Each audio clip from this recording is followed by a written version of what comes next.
ஆதியாகமம் 48ஆம் அதிகாரம். அதற்கு பின்பு உம்முடைய தகப்பனாருக்கு வருத்தமாய் இருக்கிறது என்று யோசேப்புக்கு சொல்லப்பட்டது.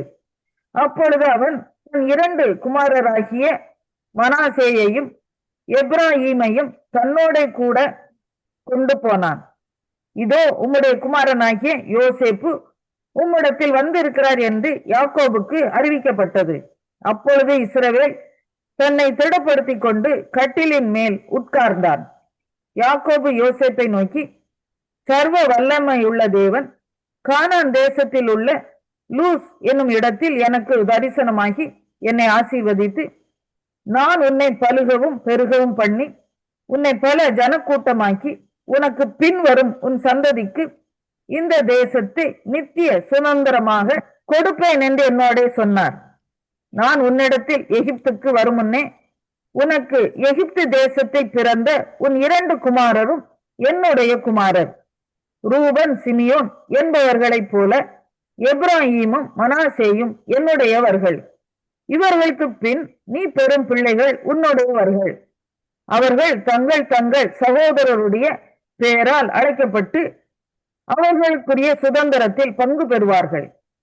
நான் பதானை விட்டு வருகையில் கானான் தேசத்தில் எப்பிராத்தாவுக்கு கொஞ்சம் தூரம் இருக்கும்போது வழியிலே ராகேல் என் அண்டையில் மரணம் அடைந்தாள்.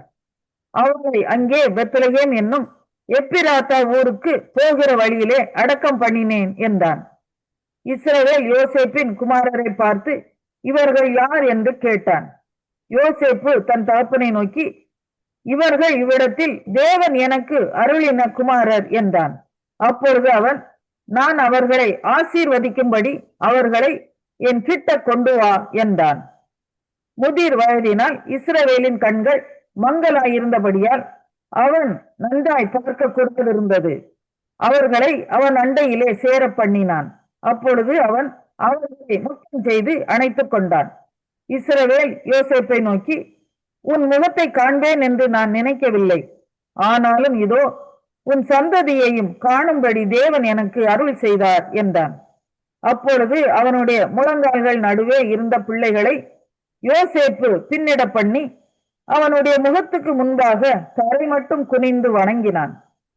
பின்பு யோசேப்பு அவ்விருவரையும் கொண்டு வந்து எப்ராஹீமை தன் வலது கையினாலே இஸ்ரவேலின் இடது கைக்கு நேராகவும் மனாசேயை தன் இடது கையினாலே இஸ்ரவேலின் வலது கைக்கு நேராகவும் விட்டான்.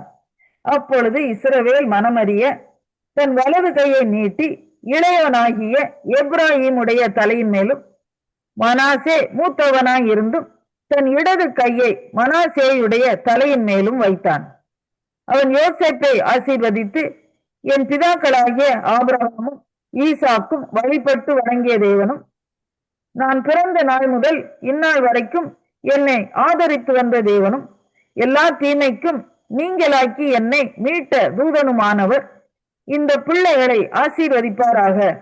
என் பேரும் என் பிதாக்களாகிய ஆபிரகாம் ஈசாக்கு என்பவர்களின் பேரும் இவர்களுக்கு இடப்பட கடவது.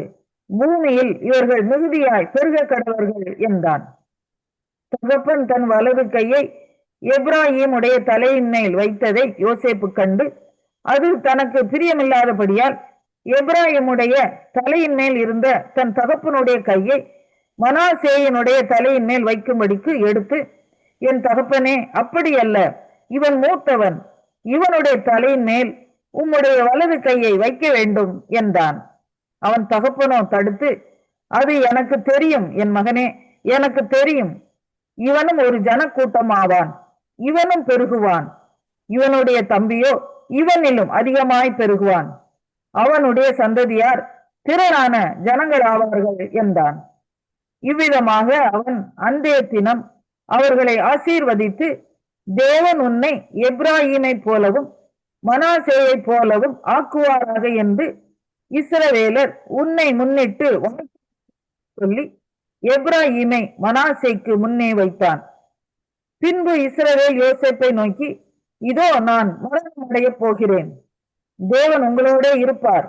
அவர் உங்கள் பிதாக்களின் தேசத்துக்கு உங்களை திரும்பவும் போக பண்ணுவார் என்றும் உன் சகோதரருக்கு கொடுத்ததை பார்க்கிலும் நான் என் பட்டயத்தாலும் என் வில்லினாலும் எமோரியர் கையில் இருந்து சம்பாதித்த ஒரு நிலத்தை உனக்கு அதிகமான பங்காக கொடு. ஆதியாகமம் 49ஆம் அதிகாரம். யாக்கோபு தன் குமாரரை அழைத்து, நீங்கள் கூடி வாருங்கள், கடைசி நாட்களில் உங்களுக்கு நேரிடும் காரியங்களை அறிவிப்பேன். யாக்கோபின் குமாரரே, கூடி வந்து கேளுங்கள், உங்கள் தகப்பனாகிய இஸ்ரவேலுக்கு செவி கொடுங்கள். ரூபனே, நீ என் சேஷ்ட புத்திரன், நீ என் சத்துவமும் என் முதற்பலனுமானவன். நீ மேன்மையில் பிரதானமும் வல்லமையில் விசேஷமும் ஆனவன். தண்ணீரை போல தழும்பினவனே, நீ மேன்மை அடைய மாட்டாய். உன் தகப்பனுடைய மஞ்சத்தின் மேல் ஏறினாய், நீ அதை தீட்டுப்படுத்தினாய். என் படுக்கையின் மேல் ஏறினானே. சிமியோனும் லேவியும் ஏக சகோதரர், அவர்களுடைய பட்டயங்கள் கொடுமையின் கருவிகள். என் ஆத்துமாவே, அவர்களுடைய ரகசிய ஆலோசனைக்கு உடன்படாதே. என் மேன்மையே, அவர்கள் கூட்டத்தில் நீ சேராதே. அவர்கள் தங்கள் கோபத்தினாலே ஒரு புருஷனை கொண்டு தங்கள் அகங்காரத்தினாலே அரண்களை நிர்மூலமாக்கினார்களே. உக்கிரமான அவர்கள் கோபமும் கொடுமையான அவர்கள் மூர்க்கமும் சபிக்கப்பட கடவது. யாக்கோபிலே அவர்களை பிரியவும் இஸ்ரவேலிலே அவர்களை சிதறவும் பண்ணுவேன். யூதாவே, சகோதரரை உன் பிடரியின் மேல் இருக்கும். உன் தகப்பனுடைய புத்திரர் உன் முன் பணிவார்கள். யூதா பாலசிங்கம், நீ இறை கவர்ந்து கொண்டு ஏறி போனாய். என் மகனே, சிங்கம் போலும் கிளச்சிங்கம் போலும் மடங்கி படுத்தான். அவனை எழுப்புகிறவன் யார்? சமாதான கர்த்தர் வருமளவும் செங்கோல் யூதாவை விட்டு நீங்குவதும் இல்லை. நியாய பிரமாணிக்கன் அவன் பாதங்களை விட்டு ஒளிவதும் இல்லை. ஜனங்கள் அவரிடத்தில் சேருவார்கள். அவன் தன் கழுதை குட்டியை திராட்சை செடியிலும் தன் கோழிகை கழுதையின் குட்டியை நற்குல திராட்சை செடியிலும் கட்டுவான். திராட்சை ரசத்திலே தன் வஸ்திரத்தையும் திராட்சை பழங்களின் இரத்தத்திலே தன் அங்கியையும் தோய்ப்பான். அவன் கண்கள் திராட்சை ரசத்தினால் சிவப்பாயும் அவன் பற்கள் பாலினால் வெண்மையாயும் இருக்கும். செபுலோன் கடல் துறை அருகே குடியிருப்பான். அவன் கப்பல் துறைமுகமாய் இருப்பான். அவன் எல்லை சீதோன் வரைக்கும் இருக்கும். இசக்கார் 2 பொதியின் நடுவே படுத்து கொண்டிருக்கிற பலத்த கழுதை. அவன் இளைப்பாறுதல் நல்லது என்றும் நாடு வசதியானது என்றும் கண்டு சுமக்கிறதற்கு தன் தோளை சாய்த்து பகுதி கட்டுகிறான் ஆனான். தான் இஸ்ரவேல் கோத்திரங்களில் ஒரு கோத்திரமாகி தன் ஜனத்தை நியாயம் விசாரிப்பான். தான் குதிரையின் மேல் ஏறி இருக்கிறவன் மல்லாந்து விழும்படியாய் அதன் குதிகாலை கடிக்கிறதற்கு வழியில் கிடக்கிற சர்ப்பத்தை போலவும் பாதையில் இருக்கிற விரியனைப் போலவும் இருப்பான். கர்த்தாவே, உம்முடைய ரட்சிப்புக்கு காத்திருக்கிறேன். காத் என்பவன் மேல் ராணுவ கூட்டம் பாய்ந்து விழும். அவனோ முடிவிலே அதன் மேல் பாய்ந்து விழுவான். ஆசேருடைய ஆகாரம் கொழுமையாய் இருக்கும். ராஜாக்களுக்கு வேண்டிய ருசி வர்க்கங்களை அவன் தருவான். நப்தலி விடுதலை பெற்ற பெண்மான் இன்பமான வசனங்களை வசனிப்பான். யோசேப்பு கனி தரும் செடி. அவன் நீர் ஊர் தண்டையில் உள்ள கனி தரும் செடி.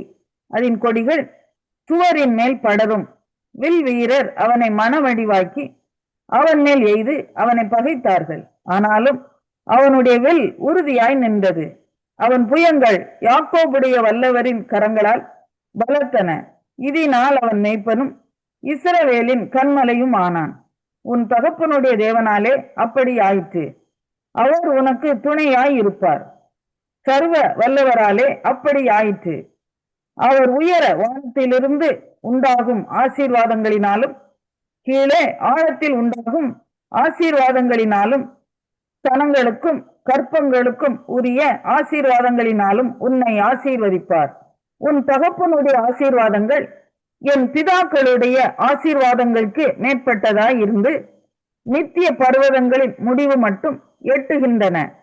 அவைகள் யோசேப்புடைய சிரசின் மேலும் தன் சகோதரரில் விசேஷித்தவனுடைய உச்சந்தலையின் மேலும் வருவதாக. பென்யமீன் பீறுகிற ஓநாய், காலையில் தன் இரையை பட்சிப்பான், மாலையில் தான் கொள்ளையிட்டதை பங்கிடுவான் என்றான். இவர்கள் எல்லாரும் இஸ்ரவேலின் 12 கோத்திரத்தார். அவர்களுடைய தகப்பன் அவர்களை ஆசீர்வதிக்கையில் அவர்களுக்கு சொன்னது இதுதான். அவன் அவனுக்குரிய ஆசீர்வாதம் சொல்லி அவன் அவனை ஆசீர்வதித்தான். பின்னும் அவன் அவர்களை நோக்கி, நான் என் ஜனத்தாரோட சேர்க்கப்பட போகிறேன். ஏத்தியனான எப்பரோனின் நிலத்தில் உள்ள குகையிலே என்னை என் பிதாக்கள் அண்டையிலே அடக்கம் பண்ணுங்கள் என்று கட்டளையிட்டு, அந்த குகை கானான் தேசத்திலே மம்ரேக்கு எதிராக மக்பேலா என்னப்பட்ட நிலத்தில் இருக்கிறது. அதை நமக்கு சொந்த கல்லறை பூமியாயிருக்கும்படி ஆபிரகாம் ஏத்தியனாகிய எப்பரோன் கையில் அதற்குரிய நிலத்துடனே வாங்கினார். அங்கே ஆபிரகாமையும் அவர் மனைவியாகிய சாராளையும் அடக்கம் பண்ணினார்கள். அங்கே ஈசாக்கையும் அவர் மனைவியாகிய ரெபேக்காளையும் அடக்கம் பண்ணினார்கள். அங்கே லேயாளையும் அடக்கம் பண்ணினேன். அந்த நிலமும் அதில் இருக்கிற குகையும் ஏத்தின் புத்திரர் கையில் கொல்லப்பட்டது என்றான். யாக்கோபு தன் குமாரருக்கு கட்டளையிட்டு முடிந்த பின்பு அவன் தன் கால்களை கட்டிலின் மேல் மடக்கி கொண்டு ஜீவித்து போய் ஆதியாகமம் 50ஆம் அதிகாரம். அப்பொழுது யோசேப்பு தன் தகப்பனுடைய முகத்தின் மேல் விழுந்து அழுது அவனை முத்தம் செய்தான். பின்பு தன் தகப்பனுக்கு சுகந்த வர்க்கமிடும்படி யோசேப்பு தன் ஊழியக்காரராகிய வைத்தியருக்கு கட்டளையிட்டான். அப்படியே வைத்தியர் இஸ்ரவேலுக்கு சுகந்த வர்க்கமிட்டார்கள். சுகந்த வர்க்கமிட 40 நாள் செல்லும். அப்படியே அந்த நாட்கள் நிறைவேறின. எகிப்தியர் அவனுக்காக 70 நாள் துக்கம் கொண்டாடினார்கள். துக்கம் கொண்டாடும் நாட்கள் முடிந்த பின் யோசேப்பு பார்வோனின் குடும்பத்தாரை நோக்கி, உங்கள் கைகளில் எனக்கு தயவு கிடைத்ததானால் நீங்கள் பார்வோனுடைய காது கேட்க அவருக்கு அறிவிக்க வேண்டியது என்னவென்றால், என் தகப்பனார் என்னை நோக்கி, இதோ நான் மரணமடைய போகிறேன். கானான் தேசத்திலே நான் எனக்காக வெட்டி வைத்திருக்கிற கல்லறையிலே என்னை அடக்கம் பண்ணுவாயாக என்று என்னிடத்தில் சொல்லி ஆணையிடுவித்துக் கொண்டார். நான் அங்கே போய் என் தகப்பனை அடக்கம் பண்ணி வருவதற்கு உத்தரவு கொடுக்க வேண்டிக் கொள்கிறேன் என்று சொல்லுங்கள் என்றான். அதற்கு பார்வோன், உன் தகப்பன் உன்னிடத்தில் ஆணையிடுவித்தபடியே நீ போய் அவரை அடக்கம் பண்ணி வா என்றான். அப்படியே யோசேப்பு தன் தகப்பனை அடக்கம் பண்ண போனான். பார்வோனுடைய அரண்மனையில் இருந்த பெரியவர்களாகிய அவனுடைய சகல உத்தியோகஸ்தரும் எகிப்து தேசத்தில் உள்ள சகல பெரியோரும் யோசேப்பின் வீட்டார் யாவரும் அவன் சகோதரரும் அவன் தகப்பன் வீட்டாரும் அவனுடைய கூட போனார்கள். தங்கள் குழந்தைகளையும் மாத்திரம் கோசே நாட்டிலே விட்டு போனார்கள். ரதங்களும் குதிரை வீரரும் அவனோடு போனதினால் பரிவார கூட்டம் மிகவும் அதிகமாய் இருந்தது. அவர்கள் யோர்தானுக்கு அக்கறையில் இருக்கிற ஆத்தாத்தின் போர்க்களத்தில் வந்தபோது அவ்விடத்திலே பெரும் புலம்பலாக புலம்பினார்கள். அங்கே தன் தகப்பனுக்காக 7 நாள் துக்கம் கொண்டாடினான். ஆத்தாத்தின் களத்திலே துக்கம் கொண்டாடுகிறதை அத்தேசத்தின் குடிகளாகிய கானானியர் கண்டு, இது எகிப்தியருக்கு பெரிய துக்கம் கொண்டாடல் என்றார்கள். அதனால் யோர்தானுக்கு அப்பால் இருக்கிற அந்த ஸ்தலத்திற்கு ஆபேல் மிஸ்ராயிம் என்னும் பேர் உண்டாயிற்று. யாக்கோவின் குமாரர் தங்களுக்கு கட்டளையிட்டிருந்தபடியே அவனை கானான் தேசத்துக்கு கொண்டு போய் ஆபிரகாம் மம்ரேக்கு எதிரே இருக்கிற மக்பேலா என்னும் நிலத்திலே தனக்கு சொந்த கல்லறை பூமியாக ஏத்தியனாகிய எப்பரோன் இடத்தில் வாங்கின நிலத்தில் உள்ள குகையிலே அவனை அடக்கம் பண்ணினார்கள். யோசேப்பு தன் தகப்பனை அடக்கம் பண்ணின பின்பு அவனும் அவன் சகோதரரும் அவனுடைய தகப்பனை அடக்கம் பண்ணுவதற்கு அவனோட கூட போனவர்கள் யாவரும் எகிப்துக்கு திரும்பினார்கள். தங்கள் தகப்பன் மரணம் அடைந்ததை யோசேப்பின் சகோதரர் கண்டு, ஒருவேளை யோசேப்பு நம்மை பகைத்து நாம் அவனுக்கு செய்த எல்லா பொல்லாங்குக்காகவும் நமக்கு சரிக்கு சரி கட்டுவான் என்று சொல்லி யோசேப்பின் இடத்தில் ஆள் அனுப்பி உம்முடைய சகோதரர் உமக்கு பொல்லாங்கு செய்திருந்தாலும் அவர்கள் செய்த துரோகத்தையும் பாதகத்தையும் நீர் தயவு செய்து மன்னிக்க வேண்டும் என்று உம்முடைய தகப்பனார் மரணமடை முன்னே உமக்கு சொல்லும்படி கட்டளையிட்டார். ஆகையால் உம்முடைய தகப்பனாருடைய தேவனுக்கு ஊழியக்காரர் ஆகிய நாங்கள் செய்த துரோகத்தை மன்னிக்க வேண்டும் என்று அவனுக்கு சொல்ல சொன்னார்கள். அவர்கள் அதை யோசேப்புக்கு சொன்னபோது அவன் அழுதான். பின்பு அவனுடைய சகோதரரும் போய் அவனுக்கு முன்பாக தாழ விழுந்து, இதோ நாங்கள் உமக்கு அடிமைகள் என்றார்கள். யோசேப்பு அவர்களை நோக்கி, பயப்படாதிருங்கள், நான் தேவனா? நீங்கள் எனக்கு தீமை செய்ய நினைத்தீர்கள். தேவனோ இப்பொழுது நடந்து வருகிறபடியே வெகு ஜனங்களை உயிரோடை காக்கும்படிக்கு அதை நன்மையாக முடிய பண்ணினார்.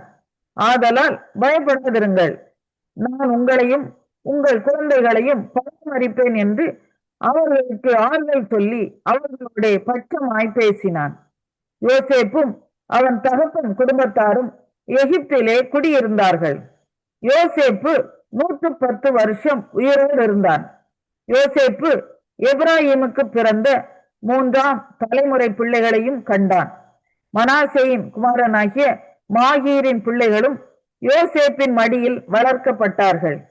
யோசேப்பு தன் சகோதரரை நோக்கி, நான் மரணமடைய போகிறேன், ஆனாலும் தேவன் உங்களை நிச்சயமாய் சந்தித்து நீங்கள் இந்த தேசத்தை விட்டு தாம் ஆபிரகாமுக்கும் ஈசாக்குக்கும் யாக்கோபுக்கும் ஆணையிட்டு கொடுத்திருக்கிற தேசத்துக்கு போக பண்ணுவார் என்று சொன்னதுமன்றி, தேவன் உங்களை சந்திக்கும் போது என் எலும்புகளை இவ்விடத்தில் இருந்து கொண்டு போவீர்களாக என்றும் சொல்லி யோசேப்பு இஸ்ரவேல் புத்திரரிடத்தில் ஆணையிடுவித்துக் கொண்டான். யோசேப்பு 110 வயதுள்ளவனாய் மரித்தான். அவனுக்கு சுகந்த வர்க்கமிட்டு எகிப்து தேசத்தில் அவனை 51ஆம் சங்கீதம். பத்சேபாள் இடத்தில் தாவீது பாவத்துக்குட்பட்ட பின்பு நாத்தான் தீர்க்கதரிசி அவனிடத்தில் வந்து அவன் பாவத்தை உணர்த்தின போது பாடி ராகத் தலைவனுக்கு ஒப்புவிக்கப்பட்ட தாவீதின் சங்கீதம். தேவனே, உமது கிருபையின்படி எனக்கு இரங்கும், உமது மிகுந்த இரக்கங்களின்படி என் மீறுதல்கள் நீங்க என்னை சுத்திகரியும். என் அக்கிரமம் நீங்க என்னை முற்றிலும் கழுவி என் பாவம் அற என்னை சுத்திகரியும். என் மீறுதல்களை நான் அறிந்திருக்கிறேன், என் பாவம் எப்பொழுதும் எனக்கு முன்பாக நிற்கிறது. தேவரீர் ஒருவருக்கே விருப்பமாக நான் பாவம் செய்து உமது கண்களுக்கு முன்பாக பொல்லாங்கானதை நடப்பித்தேன்.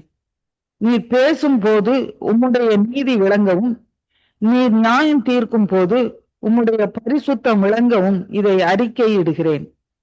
இதோ நான் துர்க்குணத்தில் உருவானேன், என் தாய் என்னை பாவத்தில் கற்பம் தரித்தாள். இதோ உள்ளத்தில் உண்மை இருக்க விரும்புகிறீர், அந்த கரணத்தில் ஞானத்தை எனக்கு தெரியப்படுத்துவீர். நீர் என்னை ஈசோப்பினால் சுத்திகரியும், அப்பொழுது நான் சுத்தமாவேன். என்னை கழுவி அருளும், அப்பொழுது நான் உறைந்த மழையிலும் வெண்மையாவேன். நான் சந்தோஷமும் மகிழ்ச்சியும் கேட்கும்படி செய்யும், அப்பொழுது நீர் நுறுக்கின எலும்புகள் களி கூறும். என் பாவங்களை பார்க்கும்படிக்கு நீர் உமது முகத்தை மறைத்து என் அக்கிரமங்களை எல்லாம் நீக்கி அருளும். தேவனே, சுத்த இருதயத்தை என்னிலே சிருஷ்டியும், நிலைவரமான ஆவியை என் உள்ளத்திலே புதுப்பியும். உமது சமூகத்தை விட்டு என்னை தள்ளாமலும் உமது பரிசுத்த ஆவியை என்னிடத்திலிருந்து எடுத்துக்கொள்ளாமலும் இரும். உமது இரட்சணியத்தின் சந்தோஷத்தை திரும்பவும் எனக்கு தந்து உற்சாகமான ஆவி என்னை தாங்கும்படி செய்யும். அப்பொழுது பாதகருக்கு உமது வழிகளை உபதேசிப்பேன், பாவிகள் உம்மிடத்தில் மனம் திரும்புவார்கள். தேவனே, என்னை ரட்சிக்கும் தேவனே, இரத்த பழிகளுக்கு என்னை நீங்களாக்கிவிடும். அப்பொழுது என் நாவு உம்முடைய நீதியை கம்பீரமாய் பாடும். ஆண்டவரே, என் உதடுகளை திறந்தருளும், அப்பொழுது என் வாய் உம்முடைய புகழை அறிவிக்கும். பலியை நீர் விரும்புகிறதில்லை, விரும்பி நான் செலுத்துவேன். தகன பலியும் உமக்கு பிரியமானதல்ல. தேவனு கேட்கும் பலிகள் நொறுங்குண்ட ஆவிதான். தேவனே, நொறுங்குண்டதும் நறுங்குண்டதுமான இருதயத்தை நீர் புறக்கணித்தீர். சீயோனுக்கு உமது பிரியத்தின்படி நன்மை செய்யும், எருசலேமின் மதில்களை கட்டுவீராக. அப்பொழுது தகன பலியும் சர்வாங்க தகன பலியும் ஆகிய நீதியின் பலிகளில் பிரியப்படுவீர். அப்பொழுது உங்கள் பீடத்தின் மேல் காளைகளை பலியிடுவார்கள்.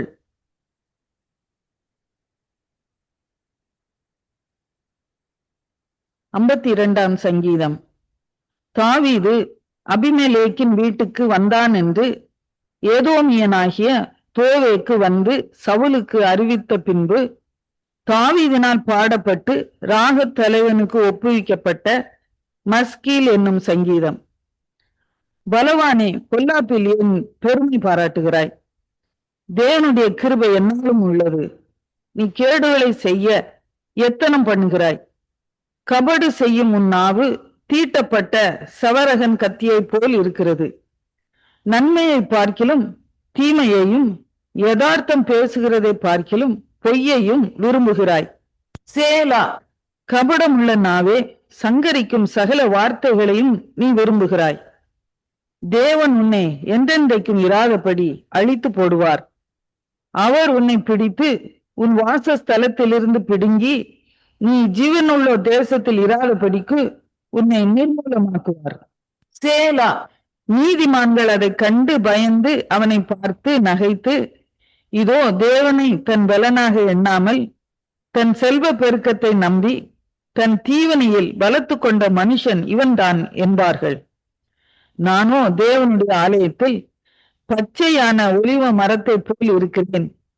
தேவனுடைய கிருபையை என்றென்றைக்கும் நம்பி இருக்கிறேன். நீரே இதை செய்தீர் என்று உம்மை என்றென்றைக்கும் துதித்து உமது நாமத்துக்கு காத்திருப்பேன். உம்முடைய பரிசுத்த வங்களுக்கு முன்பாக அது நலமாயிருக்கிறது.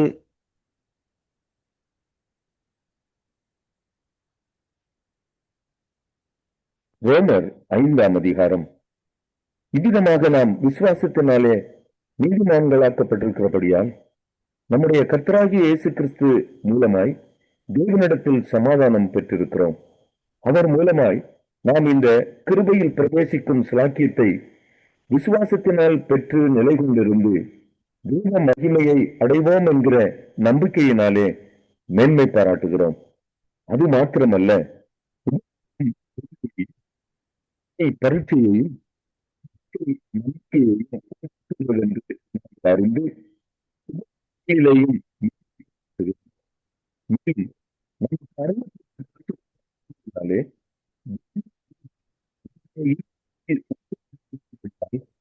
நம்பிக்கை நம்மை வெட்கப்படுத்தாது.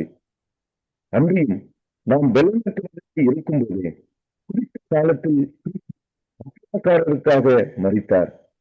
நீதிமானுக்காக ஒருவன் மறிக்கிறது அரிது, நல்லவனுக்காக ஒருவனை ஒருவன் மறிக்க துணிவான். நாம் பாதுகாப்பு இருக்கையில் கிறிஸ்து நமக்காக மறித்ததினாலே தேவன் நம்மை வைத்த தமது அன்பை விளங்க பண்ணுகிறார்.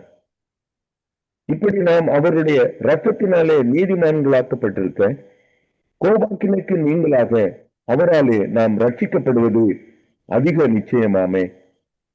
நாம் தேவனுக்கு சத்துருக்களாய் இருக்கையில் அவருடைய குமாரனின் மரணத்தினாலே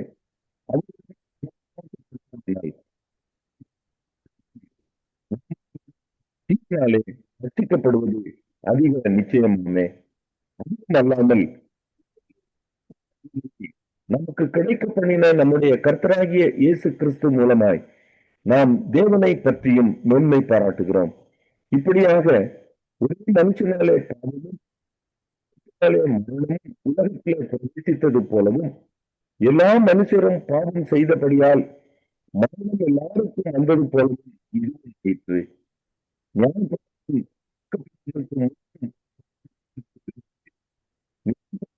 இல்லாமல் அது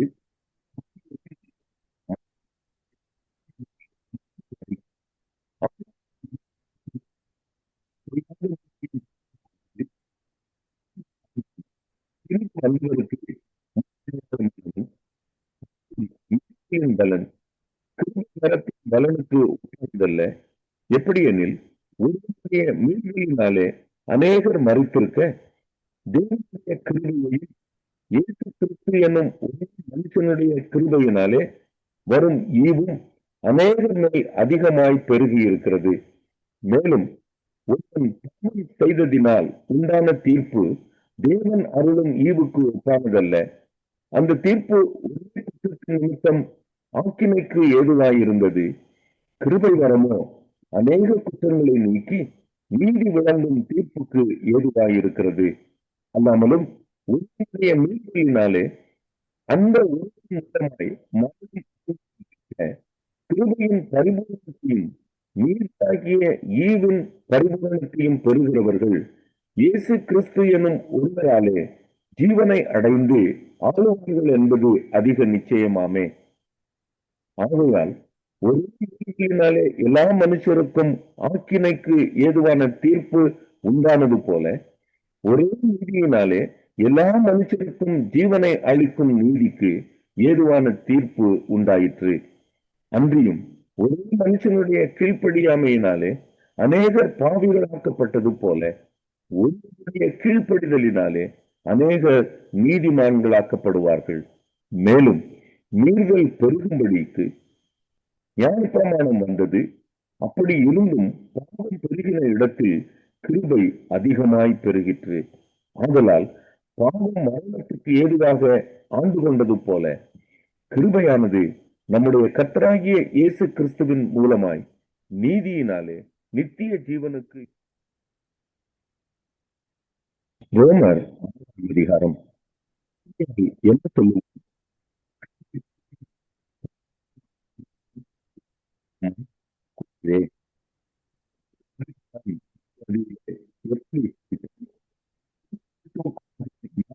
பெற்ற நாம் அனைவரும் அவருடைய மரணத்திற்காக ஞானஸ்நானம் பெற்றதை அறியாமல் இருக்கிறீர்களா?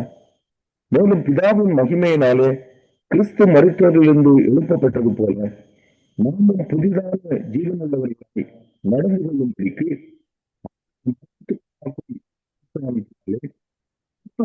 கூட அடக்கம் பண்ணப்பட்டோம்.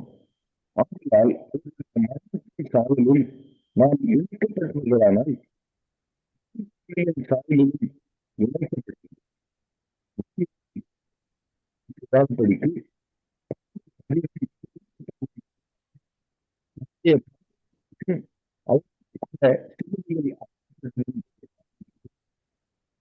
மறிக்கப்பட்டிருக்கிறானே. ஆகையால் கிறிஸ்துவுடனே கூட நாம் மறித்த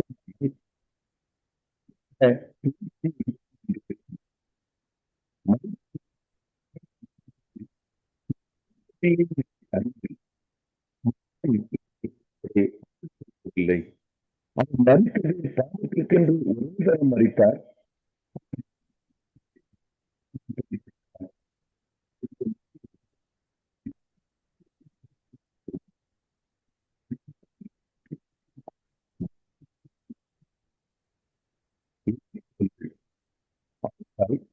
சரீர இச்சைகளின் கீழ்ப்படியத்தக்கதாக சாவுக்கு எதிரான சரீரத்தில் பாவம் ஆளாதிருப்பதாக நீங்கள் உங்கள் அவதாரங்களை ஆயுதங்களாக பாவத்திற்கு ஒப்புக்கொடாமல் உங்கள்